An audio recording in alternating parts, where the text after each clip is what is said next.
The first sin was silence, and the second was a song. On the fractured moon of Kronos Beta, where the dust of forgotten millennia settled in drifts of gray regret, Xyla crouched in the shadow of a basalt spire. The air, thin and tasting of ozone, hissed through her rebreather. Her tripartite ears, a genetic marker of the Zalosian race, twitched beneath her hood, straining against the oppressive quiet imposed by the Vexel triumvirate. Here, in the forbidden antiquities zone, silence was law. To seek the past was to commit heresy against the Covenant, the holy text that granted the triumvirate dominion over the 112 subjugated worlds. Xyla was a heretic. Her gloved fingers, delicate but strong, brushed dust from a console that should not exist. It was not Krell-made, all iron and brutal angles. It was not the fluid, crystalline tech of the Synod. This was something else. Smooth, pale, almost ceramic to the touch, with symbols that resonated in a place deeper than memory. She didn't just see them, she felt them. Kronos, she whispered, the name a prayer and a curse, the mythical human name for time. She was a myth seeker, one of a scattered, hunted few who believed the triumvirate's power was built on a lie. The Covenant claimed the firstborn, the mythical, godlike species who supposedly seeded the galaxy, had ascended, leaving the triumvirate as their chosen successors. But Xyla, a disgraced xenolinguist from the subdued world of Xylos, had found discrepancies, fragments of code, whispers of stellar drift, anomalies in the deep-core star charts. The firstborn hadn't ascended. They had vanished. A crunch of grit echoed from the canyon rim above. Xyla froze, her heart hammered against her ribs, a frantic rhythm against the steady hiss of her tank. She doused her illuminator. Above, silhouetted against the sickly green swirl of the gas giant Kronos Prime, stood two figures. Krell. Their obsidian-black armor drank the faint starlight. They were 7 feet of armored muscle, their four-jointed legs planted wide, their visor slits glowing a dull, predatory red. They were the Triumvirate's iron fist. Leading them was Kalen, subpraetor of the 19th Legion, a warrior whose reputation was as sterile and sharp as the plasma blade on his hip. Xyla knew him. He had overseen the pacification of her own home world. Archivist Xyla, Kalen's voice boomed, synthesized and stripped of all emotion. It wasn't a question. Your permit expired 3 cycles ago. You are excavating in a proscribed zone. This is a Tier 1 violation of the Covenant. Subpraetor, Xyla said, rising slowly, her hands held wide and open. Her translator implant turned her strained voice into the Krell's guttural clicks. I was merely cataloging strata. The perimeter sensors must be malfunctioning. The second Krell, larger and bearing the sigil of High Praetor Vorlag himself, unslung his pulse rifle. Lies. The Mythseeker defiles holy ground. Praetor Vorlag gave the order. Heretics are to be cleansed. Kalen held up a hand, a 3-fingered gauntlet that could crush stone. He took a step down the incline, the dust sighing beneath his armored boot. The High Praetor is zealous. The Synod prefers clarity. Show me what you have found, Archivist, and perhaps your mistake can be recategorized. Xyla felt a cold spike of fear, but also a flicker of something else. Indecision. Kalen was known for his rigid adherence to the Covenant, but not for Vorlag's slobbering cruelty. This was a test. It is nothing, she said, stepping aside, revealing the pale console. Just another dead artifact, inoperable, a relic of a lesser-known species. The second Krell grunted, raising his rifle. A lie, that is firstborn's script. Cleanse her. Hold, Kalen snapped. He stalked forward, looming over Xyla. He looked at the console, his red visor reflecting the alien glyphs. You activated it. No, it is dead. See. Xyla pressed her hand to the largest glyph, a simple circle with a line drawn through it. Nothing happened. The wind howled. The Krell warrior shifted, impatient. Kalen stared at the console, then at Xyla. His head tilted, a strangely avian gesture for such a massive being. My sensors are picking up a subspace resonance. Low frequency. Very old. What did you do? Xyla met his gaze, her own emerald green eyes wide with a truth she could no longer contain. They aren't gods, Kalen. They were just people. Blasphemy, the other Krell growled, leveling his rifle. They were people, Xyla insisted, her voice cracking, and they were afraid. I found their last message. It wasn't a covenant, it wasn't a blessing, it was a warning. She slammed her fist onto the console, not on the glyph, but on the small, almost invisible seam beside it. The ceramic panel split, revealing not circuits but a crystalline lattice, and it was active. It was pulsing with a soft, white light, sending a signal that Krell sensors, designed to detect weapons and engines, would barely register. "What is it?" Kalen asked, his synthesized voice losing its iron. "A song," Zyla whispered. The signal wasn't a warning. Not yet, it was a key. A simple, repeating mathematical sequence hidden inside a children's rhyme. Twinkle, twinkle, little star. The algorithm was so ancient, so fundamental, that it had bypassed every triumvirate encryption web. It wasn't sent to a place. It was sent to a state of being. "What have you done?" the second Krell roared, but Kalen grabbed his rifle arm. "Wait, look." High above them, beyond the green swirls of Chronos Prime, space tore. It did not fold, it did not warp, it ripped open like wet parchment. A silent, agonizing tear in the fabric of the universe, a ragged scar of impossible, agonizing blue. It was not a jump point, it was not a wormhole. It was a wound, and it was vast, stretching from the planet's pole to its equator. On the bridge of the Krell battle cruiser Vorlag's Will, High Praetor Vorlag himself, a scarred and massive Krell whose armor was a dull, blood red, watched his displays scream. "Report," he bellowed, his voice a gravel slide. "Unknown spatial anomaly, High Praetor," the sensor tech shrieked. "It's impossible, the gravity displacement is, it's planetary, sir, something is, emerging." From the electric blue scar, a shadow moved. It was not a ship, it was too large, it was not a fleet, it was too unified, it was a world. A sphere of blue, green, and swirling white pushed its way through the rift, like a babe being born, shedding gravitational waves that shattered Chronos Beta's fragile orbit. Alarms blared across the Vorlag's Will. The moon jumped beneath Zyla's and Kalen's feet, throwing them to the ground. The Krell warrior fell, screaming, into a newly opened chasm. Zyla clawed at the regolith, staring at the impossible sight in the sky. It was a planet, a blue planet, and it was alive. "By the firstborn," Kalen breathed, his voice raw, the synthesizer failing. He was on his knees, his weapon forgotten. On the Vorlag's Will, the High Praetor stared, his compound eyes wide, his mandibles clicking in disbelief. The comm crackled. It was the Synod Prime, the Triumvirate's capital world, the center of their faith. The voice was the reedy, gaseous hiss of a locutor null, the high priest of the covenant. "Praetor, what is this blasphemy? What is this construct?" Vorlag gripped his command throne. "It is an artifact, a mirage, it will be."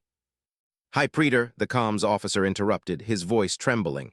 "We are receiving a broadcast from the anomaly, from the planet." "Patch it," Vorlag commanded. A signal flooded the bridge. It was weak, ancient, and laced with static. But it was clear. It was not a song. It was not a warning. It was a simple, automated, 5-word statement repeated in 1,000 dead languages, including the one Zyla had just spent her life decoding. The voice was female, it was weary, and it was human. "Archiptera, we are returned." On the moon of Chronos Beta, Zyla's wristcom, jury-rigged to the human console, crackled with the same message. Kalen looked from the sky-filling planet to the small, trembling Zelosian. "Mythseeker," he whispered, his voice no longer synthesized, but the deep, natural growl of his species. "What are they?" Zyla looked up at the blue world, a tear tracing a path through the dust on her cheek. "They're the truth." The sky above Synod Prime was now dominated by two bodies, its own pale sun and the impossible blue-green sphere that had torn reality to welcome itself home. The triumvirate was frozen. The stock markets of their client traces had vaporized. The lesser species on 100 worlds whispered in darkened rooms, their triumvirate-mandated broadcasts suddenly silent, replaced by the looping, static-laced message. "Archiptera, we are returned." High Praetor Vorlag, recovering from his shock, was now encased in rage. "It is a trick," he roared, slamming his fist onto his console. "A Zelosian-made virus, a glimmer illusion, scramble the Annihilator Matrix, target the anomaly, I want it gone." "High Praetor," the weapons tech stammered, "the gravitational variance is too high. The anomaly, the planet, it has moons, it stole 2 of Synod Prime's moons on arrival. Our targeting solution is, it's chaos we can't lock." The blue world just hung there, silent, waiting. And then from its northern pole, a single, impossibly small object detached, a sliver of silver against the vastness of the planet. It fell, slow and deliberate, through the atmosphere of Synod Prime. It was not a weapon. It was not an escape pod, it was a ship, and it was broadcasting the same ancient, simple code Zyla had found, the nursery rhyme. It was an invitation, a reply. Vorlag watched its descent. Legions, all legions, converge on the Grand Plaza of Unity, surround the landing site. This thing will not speak, it will be interred. The Covenant is law. Kalen heard the order on his comms. He looked at Xyla, who was still on her knees, her eyes fixed on the sky. The rift was closing, sealing itself like a healed wound, leaving the new planet as a permanent, undeniable fact. "We have to go," Xyla said, her voice hoarse. "They don't know what they're walking into." Kalen looked at the chasm where his squad mate had fallen. He looked at the icon of Vorlag flashing red on his display. He looked at the pale console still pooling its soft, white light. He had been raised on the Covenant. The firstborn were gods. The triumvirate was their voice. His entire life, his honor, his victories, all of it was built on that simple truth. And the truth was now a planet in the sky, broadcasting a children's song. "The triumvirate is the law," Kalen said, as if testing the words. They tasted like ash. "The triumvirate is a lie," Xyla said, standing up, her small frame vibrating with a terrifying new strength. "You saw the rift, you saw the planet. They returned, they are the myth, and the myth is real." Kalen's internal comm flared. "Subpretor, acknowledge, converge on the plaza." Kalen looked at his sidearm. He looked at Xyla. He made a choice. He deactivated his comm, severing his link to Vorlag, to his legion, to his entire life. "They will kill you on sight, heretic," he growled. "They will," Xyla agreed, retrieving her data slate, which now held a copy of the beacon's full message. "But they will kill them because they are afraid. I have to warn them. I have to tell them what the triumvirate has done in their name."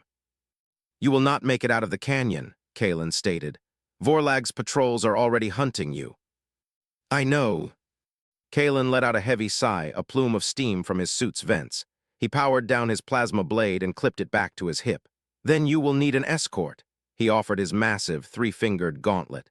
"The Plaza of Unity, how do we get there before my legion does?"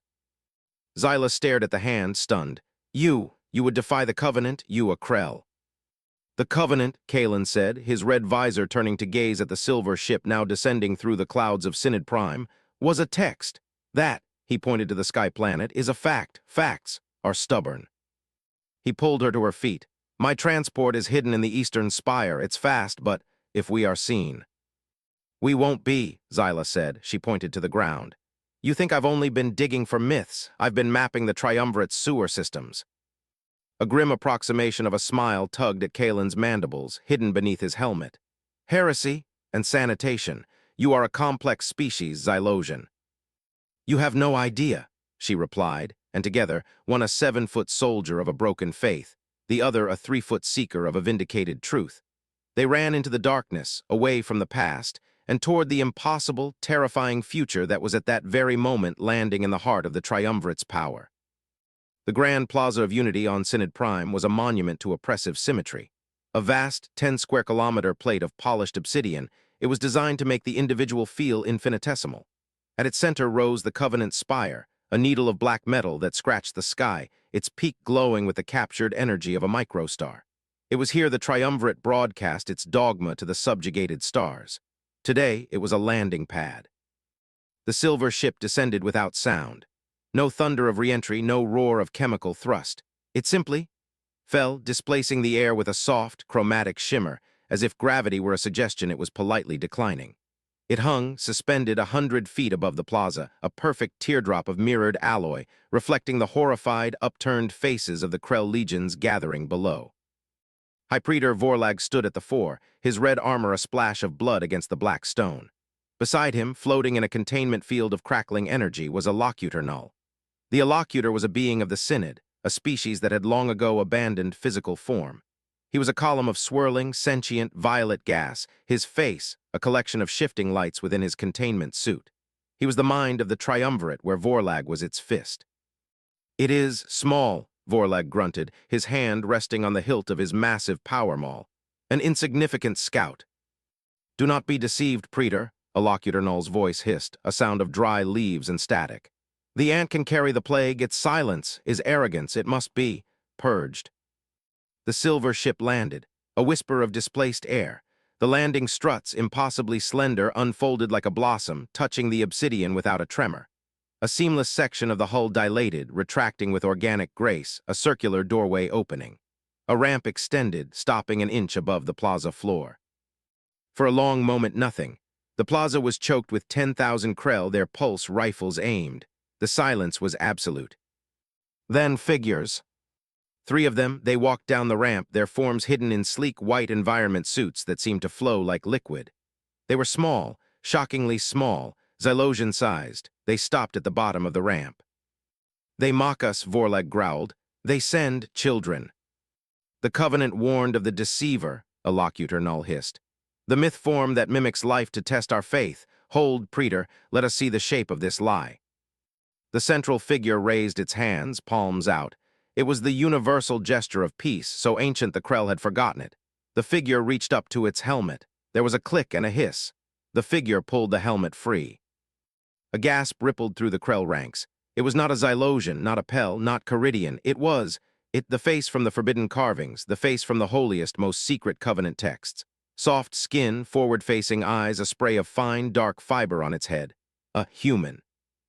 It was a woman. Her face was etched with lines of profound weariness.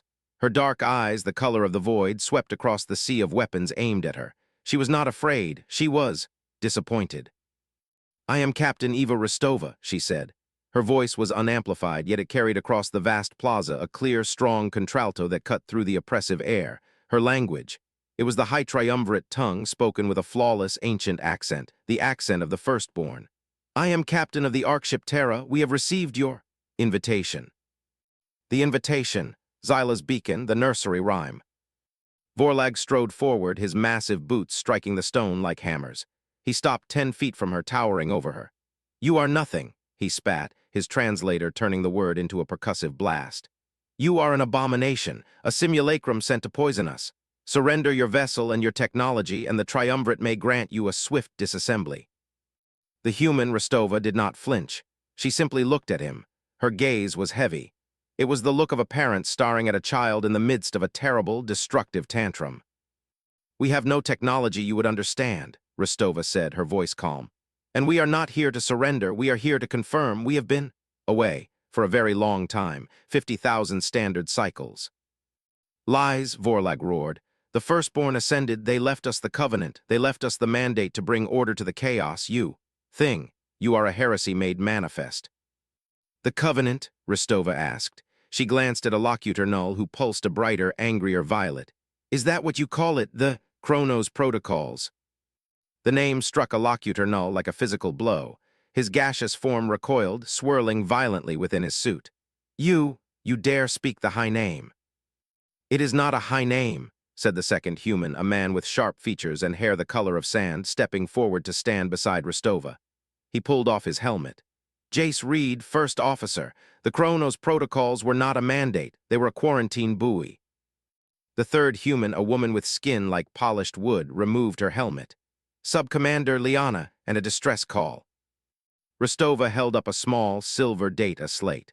"We are the firstborn, we are humans, and we did not ascend. We ran, we hid our world, our home, Terra, in a stasis-fold dimension, because this sector of the galaxy is tainted." "Tainted?" Vorlag laughed, a horrific barking sound. "It is ordered. We brought the unity of the Covenant to the squabbling lesser races. We brought peace." "You brought subjugation," Rostova replied, her voice hardening. "You found our warning, our protocols for managing the entity. We fled and you twisted it. You built a religion on a technical manual. You built an empire on a lie." "This is the last blasphemy you will speak," Vorlag roared. He raised his power maul, its head crackling with disruptive energy. "Seize them, take the ship." "Stand down, High Praetor," a new voice commanded. The voice came from behind the Krell lines. A gap in the ranks opened, and 2 figures emerged. Sub-Praetor Kalen, his armor splattered with the filth of the sewer systems, strode onto the plaza. Beside him, small and defiant, was Xyla, clutching her data slate. "Kalen," Vorlag bellowed, his faceplate contorting with fury. "You traitor, you consort with the heretics, seize him." Several Krell warriors moved, but Kalen held up his hand.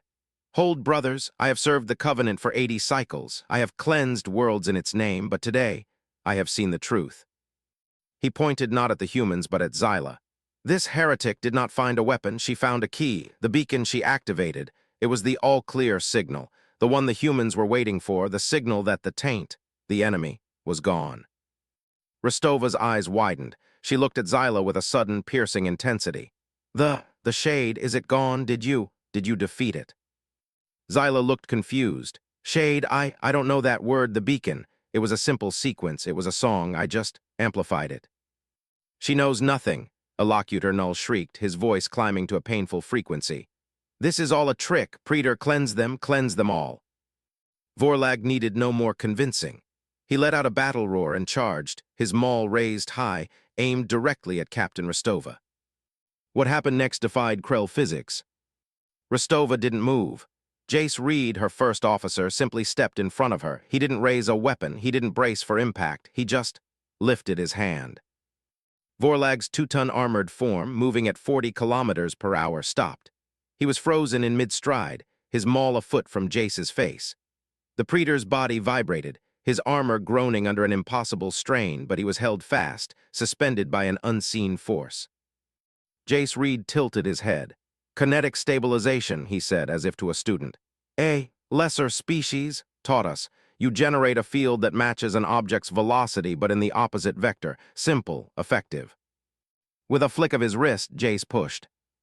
Vorlag was thrown backward, tumbling end over end like a discarded toy, crashing into a column 20 meters away. He lay stunned, his armor sparking. The 10,000 Krell warriors stared. Their leader, a being of immense power, had been dismissed with a gesture. We are not here to fight you, Rostova said, her voice echoing in the sudden, terrified silence. She stepped past Jace, her data slate held high.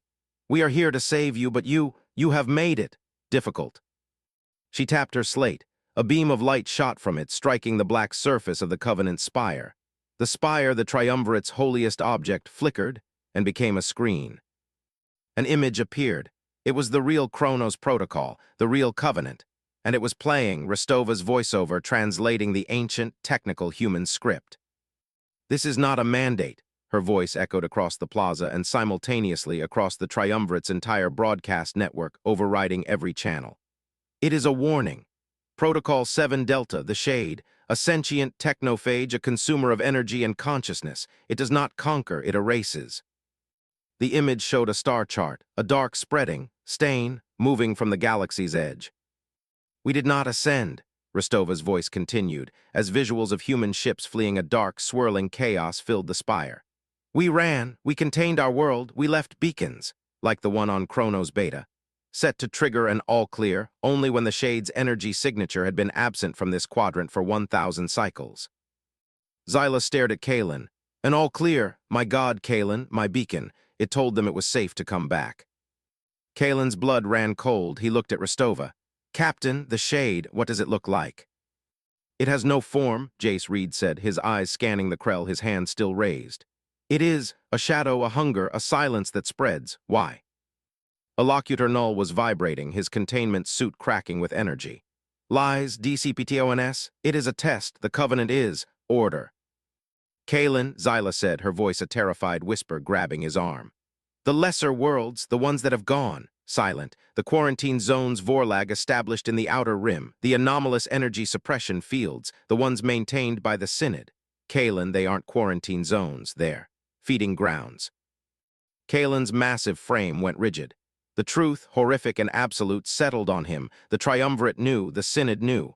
The lesser races who had rebelled and been pacified. They had been sacrificed. The Triumvirate had not defeated the Shade. They had bargained with it. You knew, Kalen roared, turning on Allocutor Null. His voice was raw betrayal. You knew they were real, you knew about the Shade, you fed it. Allocutor Null let out a sound of pure, gaseous rage. Fools, order must be maintained, the cost is irrelevant, the Shade is a tool like any other. A necessary filter, the weak are consumed, the strong, the Triumvirate endures, it is the true Covenant. The broadcast from the spire was now playing on every screen in every home, on every subjugated world. The Pell, the crystalline beings forced to be living computers, processed the truth instantly.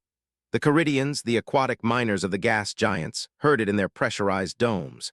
The Zalosians, on Zyla's own homeworld, watched as their heretic became a prophet. The galaxy, held in thrall for 500 years by a lie, learned the truth in 5 minutes. You monster, Rostova whispered, her face pale with horror. She had returned, expecting to find a peaceful, recovered galaxy. She had found a charnel house, ruled by priests who fed their flocks to the wolf. It is over, Jace Reed said as the first Krell warriors, their faith shattered, lowered their rifles.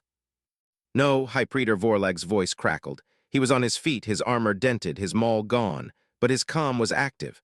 No, it is not. He looked at the sky, at the impossible, beautiful blue planet hanging there, the Terra. It is not over, he snarled, activating a private channel to his fleet still in orbit. The heretic world, all legions, fire the Annihilator Matrix, scour the myth from the sky. On the Vorlag's will, the tactical officer, his mandibles trembling, looked at his console. The primary weapon, a moon-sized energy cannon designed to shatter planets, was powering up. But High Praetor, the officer stammered, the recoil, the gravitational, it will destabilize Synod Prime's orbit, it will. It will destroy the Covenant spire.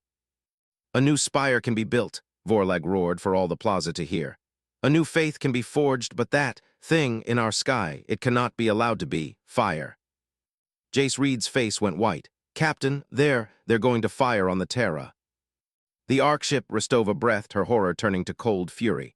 Jace, Liana, get to the ship now, signal the Odyssey, full interception, they can't have our home. Eva, the Odyssey can't take that hit, Jace yelled. It won't take it, Rostova said, her eyes locked on Vorlag, a terrible, ancient human anger hardening her features. It will meet it. The sky above the Covenant spire began to glow, a sickening, bloody red as the orbiting Annihilator Matrix focused its unimaginable energy. Kaelin and Zyla looked up, one in terror, the other in despair. They had won the truth, only to lose the future. They're all going to die, Zyla whispered. Yes, Kaelin said, and for the first time he drew his plasma blade, its blue-white energy hissing. He did not look at Vorlag. He looked at the thousands of Krell soldiers around him, soldiers who were now looking at each other, their rifles lowered, their faith in atoms. But they will not die alone. Rostova turned, running for the ramp. Jace, Liana, go, that is an order. And you, Jace shouted, running with her. Eva, Rostova said, turning one last time to face Vorlag. I'm going to have a word with the management. The sky bled. The Annihilator Matrix, a weapon built from the plundered knowledge of a dozen worlds, gathered the energy of Synod Prime's sun, focusing it into a single incandescent point. A colossal, deep-red lens of plasma formed in high orbit, visible from the plaza as a new, malevolent star. The air crackled, and the black obsidian beneath their feet grew warm. Eva, you can't, Jace Reed shouted, grabbing her arm as she turned back toward Vorlag. This isn't a debate, it's an execution. Get on the ship. The Terra has 40 million souls, Jace. Rostova ripped her arm free. Some of them are still in stasis. They are my responsibility. The Odyssey will intercept, but it won't be enough. I have to stop that order. You think he'll listen? Jace pointed at Vorlag, who was standing tall, a zealot's fire in his eyes. No, Rostova said, her voice ice, but they will. She pointed to the thousands of Krell soldiers, their ranks broken, their certainty shattered. They were a legion of statues, caught between the blasphemy of their leader and the impossible truth on the spire. Rostova strode forward alone into the no-man's land between the human ship and the Triumvirate's high command. She held no weapon, she raised no shield, she just walked. Krell, she shouted, her voice amplified by her suit's external speakers, ringing with the authority of the firstborn they had been taught to worship. You are warriors, you are not murderers, look, she pointed to the sky. That is not a construct. That is our home, my people are there, families, children, your praetor. He is ordering you to commit genocide, to protect a lie. Silence the heretic, Vorlag roared, but his voice was drowned out by Rostova's. Your real enemy is not us, she cried. It is the Shade, the thing your synod fed, the thing we ran from, we returned because we thought the galaxy was safe, we came to help, and this is your covenant. A Krell warrior not 10 feet from her lowered his pulse rifle. He looked at his comrade, then at Vorlag. His mandibles trembled. She speaks truth, the spire. It does not lie. Traitor, Vorlag bellowed, drawing a sidearm, a heavy plasma caster, he fired. The bolt of blue energy screamed toward Rostova. Kaelin, moving with a speed that belied his size, lunged. He didn't try to block the shot. He tackled Rostova, his massive armored body shielding her as they crashed to the obsidian floor. The plasma bolt sizzled over their heads, striking the ramp of the human ship and melting a meter-wide crater in the alloy. Jace and Liana, seeing their captain down, opened fire. Their weapons were not plasma, they were sonic. Pulses of focused, disruptive sound lanced out, striking the Krell near Vorlag. The warriors didn't burn, they just dropped, their armor clattering, their nervous systems instantly, temporarily shut down. It was the first shot. The war had begun. Kaelin, Zyla screamed, diving behind a fallen column as Krell loyal to Vorlag returned fire, their red plasma bolts crisscrossing the plaza. Get her out of there. Kaelin rose, pulling Rostova to her feet. To your ship, Captain, now. The Odyssey, Rostova gasped, pointing at the sky. A new light had appeared, a silver streak detaching from the Terra. It was a human cruiser, sleek and arrow-headed, but compared to the Annihilator Matrix, it was a gnat attacking a mountain. It was accelerating, not at the Matrix, but into the path of its beam. Jace Liana, Rostova screamed into her comm. Get us out now, full power. The two officers providing covering fire retreated up the ramp. Kaelin pushed Rostova after them. Go, Zyla and I will. We will hold them. Don't be a fool, Krell. Rostova grabbed his gauntlet. You're coming with us. My people, Kaelin looked back at the plaza, now a battlefield. Krell were fighting Krell. The civil war that Zyla had started with a song, Rostova had ignited with the truth. This is my consequence. Don't you die for their sins? Rostova pulled him, her small frame surprisingly powerful. Live to fix them. Zyla, seeing her chance, ran. She sprinted across the open plaza, plasma bolts snapping at her heels.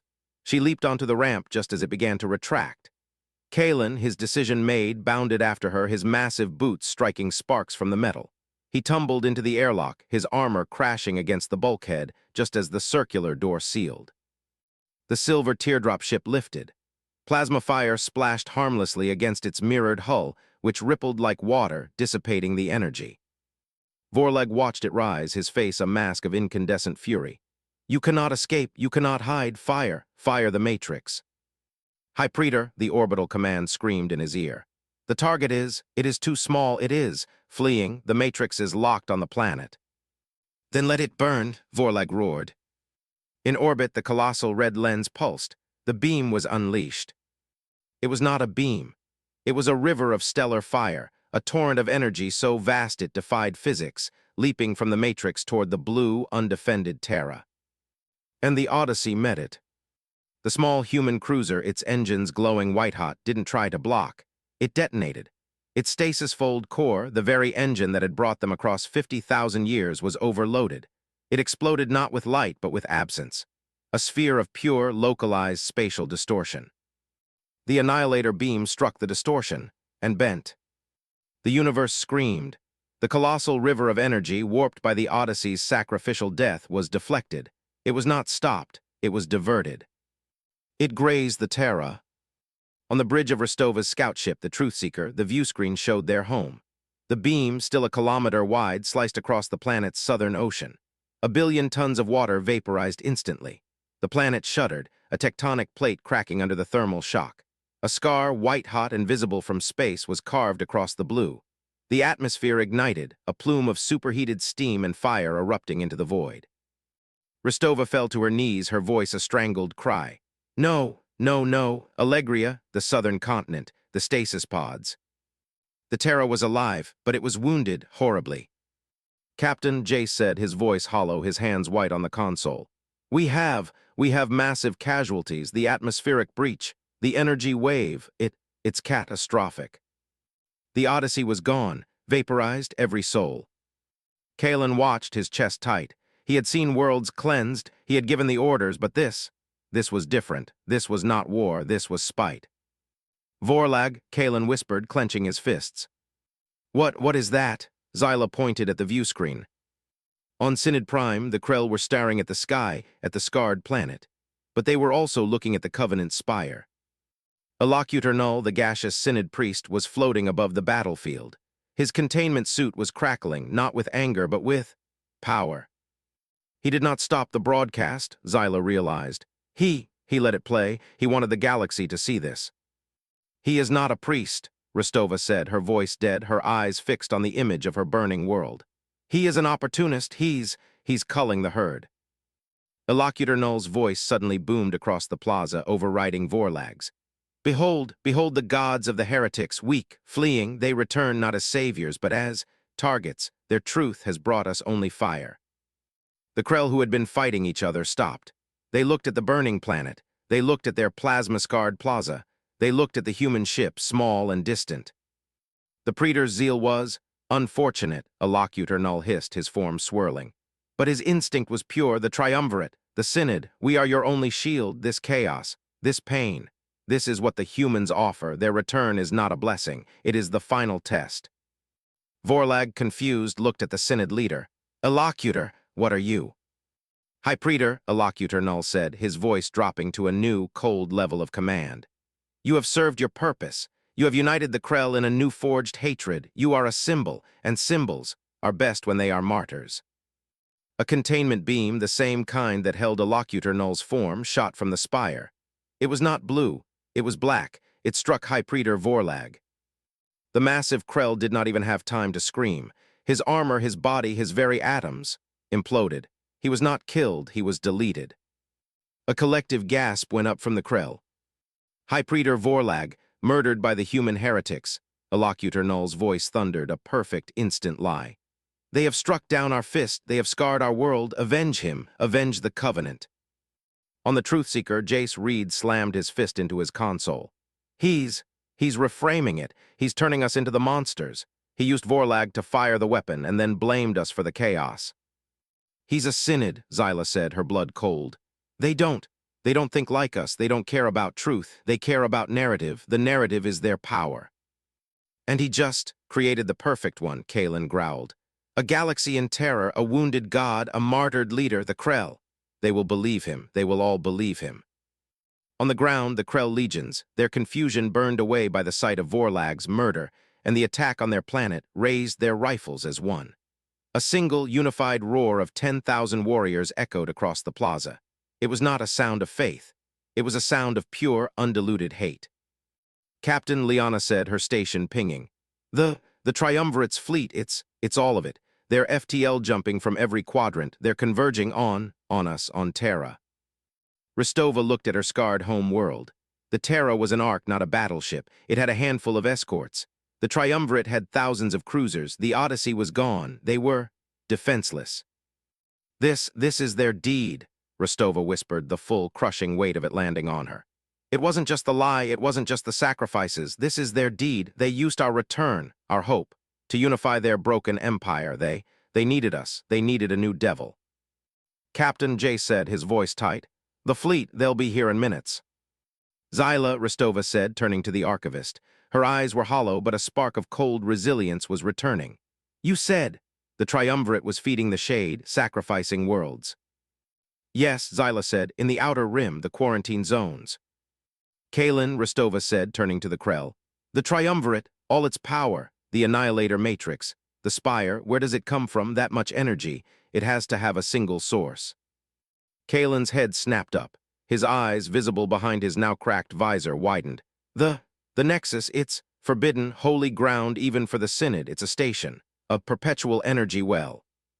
Where is it? Ristova demanded. In the Black Heart Nebula, Kalen said, his voice dropping. It's built inside a black hole's accretion disk. It's unassailable. Zyla's blood ran cold. Kalen, the quarantine zones are in the outer rim, but the Nexus, the Black Heart, that's in the opposite direction. It's in the core. Ristova looked at Kalen, her eyes piercing. Kalen, what is the Nexus? Kalen was trembling, the final, most horrific blasphemy, the one he had never dared to connect. It clicked into place. The Synod, they weren't feeding the shade in the outer rim, Kalen breathed, his voice thick with self-loathing. They were luring it, domesticating it. The outer rim, that was just its pen. He looked at Ristova, his face a mask of ultimate horror. The Nexus, the perpetual energy well, Captain, they didn't find a power source. They captured one. They weaponized it. The Nexus is the shade. They have it in a cage. The Truthseeker hung in the void, the crew silent, suspended between their wounded home and the approaching armada of an empire built on a caged god. Jace, Ristova said, her voice terrifyingly calm. Plot a course, take us to the Black Heart. Captain, to the Nexus, Jace stammered. We'll be torn apart by the gravity and the fleet. The fleet is their fist, Ristova said, her eyes burning. The Synod is their mind, but the Nexus is their heart, and they built it on the deed that will be their end. She looked at her scarred planet. They took our home, they twisted our warning, they used our name. She turned, her face a mask of human grief and iron resolve. We are not here to fight their fleet. We are here to deliver the consequence. The Truthseeker was a ghost. It skimmed the edges of the Triumvirate's sensor nets. Its human-designed stasis fold drive not warping space, but skimming it, creating microfolds that left no detectable wake. Jace Reed, his face illuminated by the holographic star chart, navigated them through a graveyard of dead shipping lanes, his knuckles white. "We're approaching the Black Heart," he announced, his voice tight. The nebula was a smear of ink against the galactic core, a place where stars were born and died in screaming violence. Synod patrol routes are, thick here, there, protecting it. "They are protecting their source," Rostova said. She stood at the center of the small bridge, Kaelin to her right, Zyla to her left. The past hour had been a blur of frantic communication with the Terra. The news was bleak. The Odyssey's sacrifice had saved the planet from annihilation, but the grazing blow had flash-boiled the Aleutian Ocean, triggering a planetary extinction-level event. The Terra's internal systems were fighting to restabilize the atmosphere, but millions were dead or dying. The Ark ship, their sanctuary for 50,000 years, was now their tomb. We can't save them," Rostova said, her voice hollow. "The fleet, the Terra's remaining ships, they're forming a defensive perimeter. Admiral Kai, he's buying us time." "Buying us time for what, Captain?" Jace asked, his voice raw. "We're one scout ship. The Nexus is a fortress built inside a black hole. What are we going to do?" "The Kronos Protocol," Zyla said suddenly, her fingers flying over her data slate, which was now interfaced with the human ship systems. "The full file, the one I've been decoding. It's not just a warning." "What do you mean?" Rostova asked. It's a technical manual, like you said," Zyla explained, her tripartite ears flat with concentration. "But it's not just about the shade, it's a how-to, a containment and decontainment protocol, the song I found. The all clear, that was just the header file, the key." Rostova's eyes widened. "A decontainment protocol, a release code." "Not just a code," Zyla said, her emerald eyes meeting Rostova's. "A frequency, the shade. The protocol says it's not sentient, not in the way we are. It's a cosmic immune system, a phage that's drawn to unnatural energy signatures, high-yield, complex energy like warp drives or a containment field holding a black hole's energy," Kaelin finished, his voice a low growl. They're milking it, and the shade, it's been feeding on the lesser worlds they sacrificed, growing stronger, waiting. "The Synod didn't cage it," Rostova breathed, the horrific realization dawning. "They domesticated it. They built their entire empire, their fleets, their matrix, their spire, on the energy of the one thing that could destroy them." "Jace," Rostova commanded, her voice now sharp as obsidian. "Bring us in close." "Captain, the gravity shears, the radiation." "Get us there, First Officer." The Truthseeker plunged into the Black Heart. The viewscreen dissolved into a swirling nightmare of violet and crimson gas. The ship screamed, the hull groaning as Jace fought the tidal forces. "There," Kaelin pointed, "that is the Nexus." It hung in the void, a spider's web of impossible geometry. A vast spinning station of black metal, kilometers wide, anchored by beams of pure light to the swirling, terrifying accretion disk of the black hole. It was not just near the black hole, it was plugged into it, drinking its raw, chaotic power. And at its heart, Jace's sensors picked it up, a containment sphere of energy so dense it was bending light. "That's it," Jace whispered, awestruck. The energy readings are, they're infinite." "It's the heart of the Triumvirate," Rostova said. "It powers their fleets, it powers their comms, it powers the Synod's containment suits." She looked at Zyla. "This frequency, this release code, can you broadcast it?" I can," Zyla stammered, "but it has to be from the station. The containment field, it's shielded. The protocol has to be injected directly into the containment core's mainframe." "A suicide mission," Jace said flatly. "The station will have thousands of Krell and Synod keepers." "The keepers," Kaelin shuddered. "The Synod's elite beings of shadow bonded to the shade's energy. They are not living."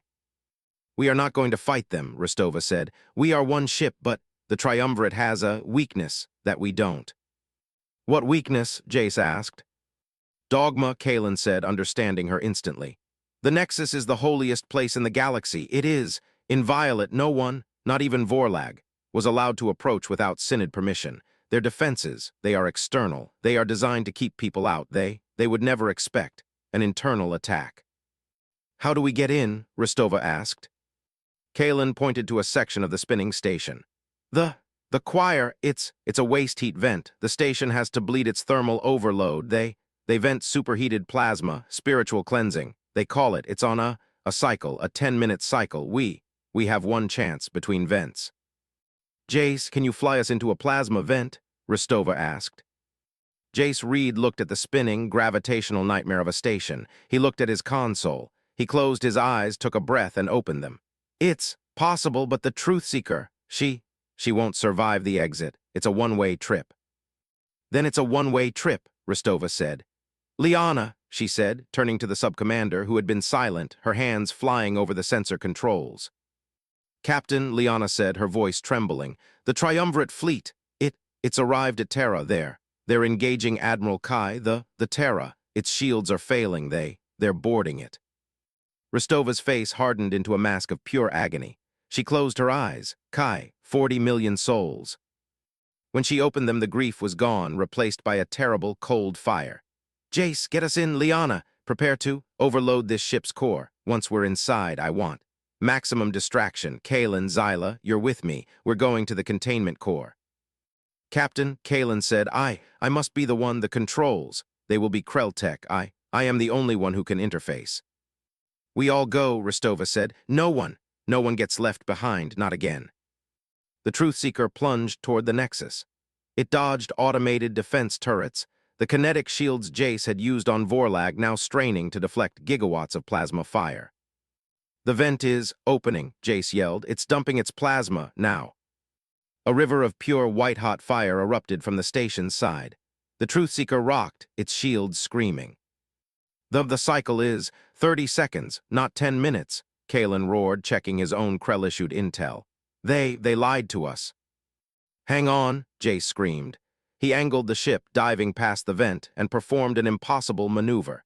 He slammed the Truth Seeker against the hull of the station, using the plasma vent's own magnetic field as an anchor. The ship shrieked, metal tearing. The hull is breached. We're venting Atmo, Liana yelled. Jace, get us inside, Ristova commanded. I can't, Jace yelled back. The drive is gone. We're stuck. They were stuck to the side of the Triumvirate's holiest site, with the station's defenses now turning to stare at them.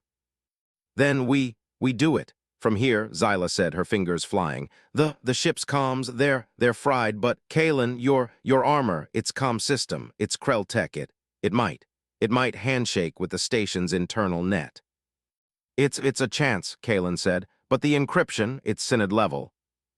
I can bypass it, Zyla said, but I need time. The protocol, it's massive. It will take minutes to upload, and they will know the moment I start. They will know exactly where we are. Liana, Ristova said, the core, how long?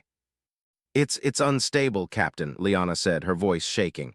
The impact, I can't stop it from overloading. We have maybe 5 minutes before this ship vaporizes. Zyla, Ristova said, start the upload. Kalen, get your comlink into that console. Zyla jammed a fiber-optic cable from her slate into a port on Kalen's armor. It's working. It's uploading the Nexus. It recognizes the Krell. Encryption. It thinks it's a diagnostic. How long? Jace asked, watching the defense turrets turn toward them. 4 minutes, Zyla whispered. We have 5 before the core goes, Liana said. Then we wait, Ristova said. She looked at her crew. Jace, Liana, Kalen, Zyla, a pilot, a soldier, a Krell, an archivist, all of them stuck to the side of a black hole about to unleash a god. Captain, Jace said, his voice quiet. The Terra, I'm getting one last message from Admiral Kai. Play it, Ristova whispered. The comm crackled. It was not Kai's voice. It was singing a chorus. It was the Terra's children, the 40 million souls. They were singing the nursery rhyme, the all-clear signal, twinkle, twinkle, little star. Ristova closed her eyes, a tear rolling down her cheek. They know, they're telling us. It's okay, they're free. 3 minutes, Zyla said, her own eyes streaming. Sensors, Liana gasped. Internal, proximity, Captain, they're inside, the Truthseeker, they're here. The lights on the bridge died, plunging them into the red emergency lighting. 2 minutes, Zyla screamed. The airlock door at the back of the bridge didn't open. It dissolved. Standing in the doorway, wreathed in shadows that were not the absence of light, but cold, was a Synod keeper. It was tall, impossibly thin, and held a staff of black, crackling energy. It had no face. The heresy stops. Here, its voice hissed, a sound that came from inside their heads. Kalen roared, drawing his plasma blade. For XYLOS, for Terra. He charged the Keeper. 1 minute, Zyla shrieked. The Keeper simply lifted its hand. Kalen's blade extinguished the energy. Drained, the Keeper touched Kalen's chest plate. Kalen's armor rusted it. It crumbled to dust. He aged 1,000 years in a second. He fell an armored husk. Kalen, Zyla screamed, falling over her console. The Keeper, it glided toward the console. 30 seconds, Zyla cried, shielding the console with her body. Jace and Liana fired their sidearms, the sonic blasts. They hit the Keeper, and nothing, the sound died. The Keeper raised its staff, aiming at Zyla's head. Ristova, her face a mask of cold, terrible fury, did not charge. She walked forward. She stood between the Keeper and Zyla. Get off my ship, Ristova whispered. The Keeper, it paused. It tilted its head. It sensed her, the human, the firstborn. You are like us, it hissed. You have the silence. 10 seconds, Zyla cried. Ristova, she smiled, a terrible smile. No, we are human, we have rage. She slammed her fist not at the Keeper, but at Liana's console, the manual overload for the core. Eva, no, Jay screamed. Upload complete, Zyla screamed. The core, it's breaching, Liana yelled. The Keeper, it recoiled. It sensed the energy, the fusion core. It tried to run. Ristova grabbed its arm, her hand sizzled, burning to the bone, but she held on. You wanted energy, Ristova spat. Then feast on this. The Truthseeker exploded. A fusion fireball, a miniature sun, erupted on the side of the Nexus. But just 1 second before the explosion, a single data packet, a song, a frequency, a key, uploaded into the heart of the cage. The silence after the Truthseeker's explosion lasted for 1.3 seconds. Then the Nexus answered. It was not a sound, it was a pulse, a wave of unenergy that expanded from the station's core. The upload, Zyla's song, was not a command. It was a frequency key. It didn't break the containment field, it retuned it. It tuned the cage to the key of its prisoner. Aboard the Vorlag's Will, now the Triumvirate's flagship, commanded by Illocutor Null himself, the Krell tactical officer screamed.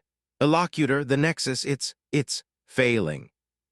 Illocutor Null, his violet gas swirling in agitation, was busy watching the Terra's shields flicker and die.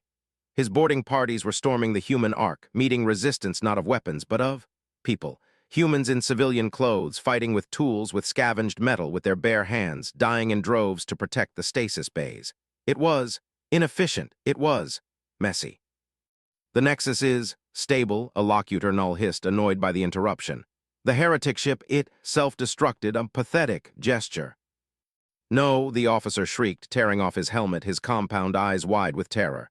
The containment field, it's gone, the shade, it's free. On the view screen, the Nexus changed. The spinning geometric station stopped, the lights died, the accretion disk of the black hole, it flickered. And then from the heart of the station, a shadow emerged. It was not a thing, it was a hole in the shape of a god. It expanded, a sphere of perfect, impossible blackness, consuming the Nexus station, eating its light, its matter, its very existence. The station did not explode. It was unmade. The Shade was free, and it was hungry. For 50,000 years, the Synod had starved it, milked it, poisoned it with the energy of lesser worlds. Now it was loose, and the largest concentration of unnatural energy in the galaxy was the Triumvirate fleet. "Elocutor," the Krell officer yelled. It's looking at us." The Shade turned. The sphere of blackness, now larger than a moon, faced the Triumvirate armada. It pulsed. The pulse was the frequency, Xyla's song, the Chronos protocol. And the protocol was not just a key, it was a targeting solution. It was a list. The Shade moved, it did not travel, it was. One moment it was at the Black Heart, the next, it was among the Triumvirate fleet. The Krell battlecruiser Iron Mandate was the first. The shadow touched it. The cruiser's lights died, its engines silenced, its plasma cores cooled. On the bridge of the Vorlag's Will, they watched the Iron Mandate's crew. Age, a Krell warrior, screaming one moment, was dust, the next the ship. Its metal crumbled, it dissolved, consumed, erased. It's feeding, a Krell shrieked, clawing at his console. The Shade expanded it split, a dozen tendrils of darkness lanced out. They ignored the Terra, they bypassed the human wreckage. They hunted the Triumvirate. It's selective, Elocutor Null hissed, his gaseous form shrinking in on itself. The protocol, it programmed, it's targeting our energy signature. It was the ultimate terrible consequence. The power signature that the Synod had used to run their empire was now a beacon for their executioner. The Krell boarding parties on the Terra stopped, their plasma rifles died, their armor powered down. The humans stopped fighting, they watched as the Krell warriors screamed. The darkness, it leaked from their armor vents, they fell husks. The Shade, it hated the Triumvirate's power. A tendril of darkness latched onto the Vorlag's Will. "Get it off," Elocutor Null shrieked. Fire everything." The ship's batteries fired plasma missiles, kinetic rounds. They struck the darkness and vanished, eaten. The bridge flickered, the lights died. "No," Elocutor Null screamed. I am order, I am The Covenant." His containment suit sputtered, the energy field failed. The violet gas that was Elocutor Null leaked out into the void. It formed a face, a screaming face. And the Shade consumed it. The battle was over. It lasted 4 minutes. The Triumvirate fleet, thousands of ships, hundreds of worlds, an empire built on a caged god. It was gone. Erased. The Shade, the sphere of darkness, hung in the void. It pulsed, it had fed. It looked at the Terra, the wounded planet, the scarred blue world. The humans aboard their dying ark watched, waiting. The Shade pulsed one last time. It was the song Twinkle Twinkle. It was thanking them for the meal, for the release. And then it retreated, it shrank, it folded in on itself, it vanished back into the void, dormant, sated. The war was over. The silence that followed was absolute. Aboard the Terra in the main communion hall, Admiral Kai, his face bloody, his uniform torn, lowered his sidearm. He looked at a husk of Krell armor. He looked up at the viewscreen, at the empty space where the enemy had been. "Eva," he whispered, you did it, you crazy, resilient bastard, you did it." But Ristova was gone. Jace was gone. Liana was gone. Kalen was gone. Xyla was gone. The Truthseeker was gone. The victory was total. And the cost was infinite. The galaxy was free. The Triumvirate's end had become the consequence of their own deeds. But the humans who had delivered it were lost. Zord were they. In the ruined wreckage of the Truthseeker now fused to the dead husk of the Nexus, something moved. A red light emergency power. On the bridge, amidst the charred bodies of Jace and Liana, something groaned. A pile of dust that was Kalen shifted. Underneath it was Xyla, shielded by his body. She coughed once, and in the captain's chair where Rostova had been, there was nothing, just a charred scorch mark. Except for her arm, the ones that had grabbed the Keeper. It was fused to the Keeper's own arm. And as Xyla watched, the shadow of the Keeper's burned hand seemed to flow like liquid ink. It flowed up Rostova's charred arm, into the scorch mark. The shadows on the captain's chair began to knit together. Reforming. Rebuilding. Rostova had held on. The Keeper's essence fused with her own. She had become something else. A human fused with the Shade's own energy. Xyla crawled forward. Captain. A form of pure darkness sat up in the chair. It turned its head. 2 white pinpricks of light appeared Rostova's eyes. Xyla, her voice hissed like the Keeper, like the void, and report. The silence that followed the end of the triumvirate was heavier than the gravity of the black hole that now spun, naked and alone, where the Nexus had been. The galaxy held its breath. On the scarred, dying Terra, Admiral Kai, a man of 50,000 weary years, watched the sensor readings. The triumvirate energy signatures, all of them, were gone. From Synod Prime to the farthest quarantine world the Empire had been, unplugged. It's over, he whispered. His bridge crew, thin and pale, some wounded, slowly began to cheer. It was not a roar of victory. It was the sobbing, desperate gasp of survivors. Admiral, a sensor tech said, his voice trembling. I'm picking up a signal from the Black Heart, from the wreckage. Kai's head snapped up, on screen. The image was a mess of static and gravitational lensing. But there, a single, repeating, low-power pulse. It was not a triumvirate code. It was human, an old-world pre-stasis distress call. Get a ship. Get every ship we have that can still move, Kai commanded, his heart pounding. Get me a rescue team, now. On the dead, fused bridge of the Truthseeker, Xyla, her leg broken, dragged herself away from the thing in the captain's chair. It was Rostova. It was not Rostova. She was a silhouette of humanoid darkness, the shade energy of the Keeper clinging to her, rebuilding her, using her as a host, but her eyes, those were Eva's, cold, furious, and alive. Xyla, the Shadow Rostova hissed, the voice a chorus of void and will. Report. The triumvirate is gone, Xyla stammered, pulling the dust of Kalen's armor over herself like a shroud. The shade, it took them, it targeted their energy just like the protocol said. Jace, Liana. Rostova's shadow form turned to the 2 bodies, charred beyond recognition at their stations. The shadow reached out a tendril of darkness. It touched Jace's forehead. Gone, Rostova's voice whispered, and for a moment the hissing void was replaced by a purely human sound. A gasp of pain. They are gone, Kalen. He saved me, Xyla wept, clutching the Krell's cracked, dusty gauntlet. The Keeper, it drained him. The Shadow Rostova looked at the pile of Krell dust. The darkness swirled. He was Krell. He chose a warrior's end. What are you? Xyla asked, terrified. I am Rostova, the shadow hissed, and I am what? They worshipped the Keeper. It tried to drain me, but we are human. We are not hollow. When it pulled, I pulled back.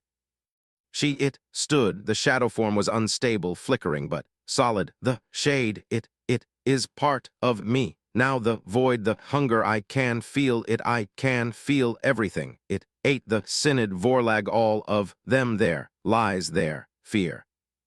The rescue signal, Xyla said, pointing to the console that was broadcasting. Yes, Rostova said. She walked her feet, made no sound. She glided to the view screen. She placed her shadowy hand on it. The screen flickered to life powered by her. It showed the Terra scarred burning, but there. Ours home, Rostova whispered. They are waiting. 3 cycles later. Kronos Beta, the desolate moon where it all began. It was no longer desolate. The Terra, its wounds grievous but healing, hung in orbit, its green continents scarred, its blue oceans clouded but alive. Alongside it 100, ships, Pell, Caridian, Xylosian, ships from the 112 worlds now, free they had come, not to worship but to help. On the surface where Xyla's trench had been, a new outpost was being built, a joint coalition outpost. Xyla stood at the edge of the canyon, her leg in a human-made kinetic brace. She looked out at the activity, humans in their simple practical suits working, with Caridians in their methane tanks. She held Kalen's gauntlet. A shadow fell over her. She didn't flinch, she looked up. It was Rostova. She looked human. Again, mostly she wore a simple black human uniform. Her skin was pale, her hair dark, but her eyes, they were no longer dark, they were black, utterly black, and in them, like distant stars, were pinpricks of light. He would have liked this, Xyla said, her voice hoarse, gesturing to the joint outpost. He does, Rostova replied. Her voice was her own, but underneath it was an echo, a whisper of the void. His memory is clear in the shade. It did not just consume, it recorded. His honor is safe. Xyla smiled, sad smile. And you, Captain, are you safe? Rostova looked at her hands. They looked solid, but the shadows clung to her. I am a bridge, Xyla. I am the containment. The shade is not evil. It is a force, a balance. The synod unbalanced. It I am now the fulcrum. She looked up at the Terra. My people paid an awful price for my hope, for your beacon. The triumvirate's end was their own deed, but we pulled the trigger. That is our consequence. What now? Xyla asked. The galaxy is in chaos. The triumvirate is gone. They look to you, to us, the firstborn, the myth.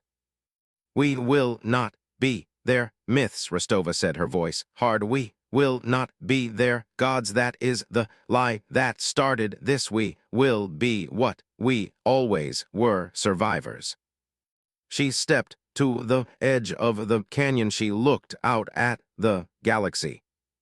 The shade is dormant, but it is here, and it is part of me. It warns me. The synod woke it, but they were not the first. The thing we ran from 50,000 years ago, it is still out there. Xyla looked at her. The protocol, it was a map. It showed other worlds, other arcs, lost colonies. Yes, Rostova said. She turned back to Xyla. Her shadow eyes were burning. The myth is over, but humanity is not. We are not here to rule. We are here to find our family. She held out her hand, the one that was not Shad. The triumvirate is dead. The coalition is born. We are wounded. We are tired, but we are resilient. Xyla looked at her hand. She looked at Kalen's gauntlet. She placed her own hand in Rostova's. The work begins, Xyla whispered. The work always begins, Rostova agreed. They stood together, the alien heretic who found the song and the human captain who had become the void. The myth was dead, but in its place, humanity, flawed, scarred, and unbreakable, stood ready, not as gods, but as guardians. The consequence had been paid. And the stars were finally listening.